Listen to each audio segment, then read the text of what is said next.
Tyler, think about this, and you won't be able to put a number to this, but how many first times have you had as a teacher? I mean, infinite. Infinite, and Yeah. you always will, Hmm. right? Hmm. And and our job as a coach is to be so persistent. Um, I wrote this note down the other day, Tyler, and I haven't really fleshed it out fully, but I talked about one of the reasons it's so hard to be a coach is you have to strike the balance between patience and urgency. Hmm. And it's really hard to do, but I think, what I've gotten to so far writing this stuff out is that's why your principles and your values are so important because that can tell you what deserves urgency and what deserves patience, right? Hmm. And I also think far too often coaches don't understand the difference between current versus urgent. Just because something's in front of your face and happening doesn't mean it's urgent. Doesn't mean it deserves urgent attention. It's just current. And if you give it urgent attention, it'll stay current. But you can also just let it go, right? And I think far too often because something's current, we give it urgency, and it doesn't need it. The stuff that needs urgency um, is your non-negotiable things that are going in the wrong direction. And if your non-negotiable things are going in the right direction, they just need patience, Yeah. right? That's back to decisions over results. Hmm. That's back to that's what process is being able to dance that line of patience and urgency. Edward, can you think of a very concrete example of things that are current, but you've chosen not to make them urgent, or a thing that coaches would be it would be good for them to not make them urgent, even though they're current. And coaches, while Edward's thinking of this example, you've heard me talk a lot about standards. You can equate what I've referenced as standards to what Edward's suggesting as values. Those are the things that require, the urgent. And even in our podcast earlier today, when I said raise the standard, when you're introducing a drill or progression, raise the standard first. That's what it is. It's like address things that are urgent. If anything's, our values aren't being upheld or our standards are slipping. What would be like an example of this, Edward? I mean, my mind immediately went to like just anything involving stuff around your practice, right? Like just, kids chirping at each other. Like sometimes that's actually healthy. Like let that stuff happen. Hmm. Certain things that kids want to do in practice, where they want to have music, where just certain little things I think don't have a big impact at all, Hmm. but you're making it an issue does have a bigger impact than if you just let it go. Hmm. Um, that's the first place I went. Um, I think sometimes, like here, perfect example, right? Like you can look at stats and say, man, we got killed on the offensive boards tonight. Well, you know what's happening in the next practice, but Hmm. you also didn't realize that you were scared to death that team's transition, so you weren't worried about offensive boards, right? Hmm. And your shot selection should have been more premium than anything else. Hmm. So because you look at the stat and then it triggers some urgency of action that you don't need. Hmm. Like it doesn't tell the story necessarily.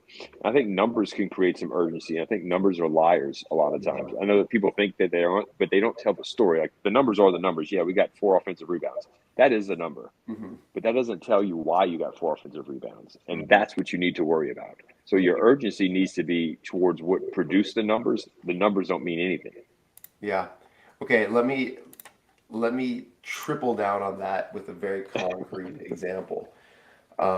And I asked Coach Logan if I could share this, and I plan to share it more specifically um, in a newsletter, everybody. But I got this email this week from a coach who put in race and space and lock left for the first year. Okay, and and these were his numbers, which are overwhelmingly positive. Okay, like we can see from 21-22 season to 22-23 season. His off the record, some improvement there, some nice improvement. Then their offensive numbers and their defensive numbers. Now, these are just numbers. And one could look and we see a lot of really positive growth, but we see some drop-offs, like and a huge drop-off in their steals, right? So he might be like, "Oh my gosh, we have 30 less steals overall. We need to get more steals." And he's like, oh, all of a sudden we've got to trap more. We've got to be more aggressive because we got to get more steals. That's urgent, right? Because the numbers told us that. Then all of a sudden he goes and does that, and guess what's going to happen? Well, their 3-point field goal percentage is defensively is going to get worse, and their defensive rebounding is going to get a lot worse because they're going to be out of position, right? Like that's exactly what Edward's talking about. Is like numbers can lie to you if you focus on the wrong thing and don't see things as a whole. You can find any one specific thing that's going to lie to you. Yeah. Anything else jump out to you on this one that's worth talking about, or should we move on to last NBA idea? I'm just looking at these numbers here. Yeah, I mean, those assists going up like that, that's pretty dramatic. dramatic, right? Yeah, And this, I mean, if you looked at that assist to turnover, just that gap right there. yeah. I mean, geez, you're at 122 plus. I mean, That one jumped out to me as well as like that. Like I think in coaches, if you're looking at something that I think will indicate style of play because we don't know how good your shooters are, right? But assist and then assist to turnover that will indicate your style of play more than anything else. Like, is the ball moving? Are you unselfish? Are you getting better shots because you're passing up, mediocre shots for great shots? Are you making quicker and better decisions? Because a lot of times turnovers come from poor decisions. Driving into a crowd, forcing tough stuff, right? Like, yeah, I mean, that assist to turnover ratio, I think, is like one of the most exciting things that I saw from him putting in racing space. so Tyler, is that last stat points off turnovers? Points off, PPP here. No, down at the bottom, Okay, points defense. off turnovers, yeah. Okay, so let's stay with the example of like, hey, we're not getting any steals. Let's really ratchet that up a little bit, right? Let's gamble more. Let's get more aggressive, whatever. Yeah, that's a good point. That number may move marginally. Hmm. Like Tyler said, your fouls would go up, but look at the percentages.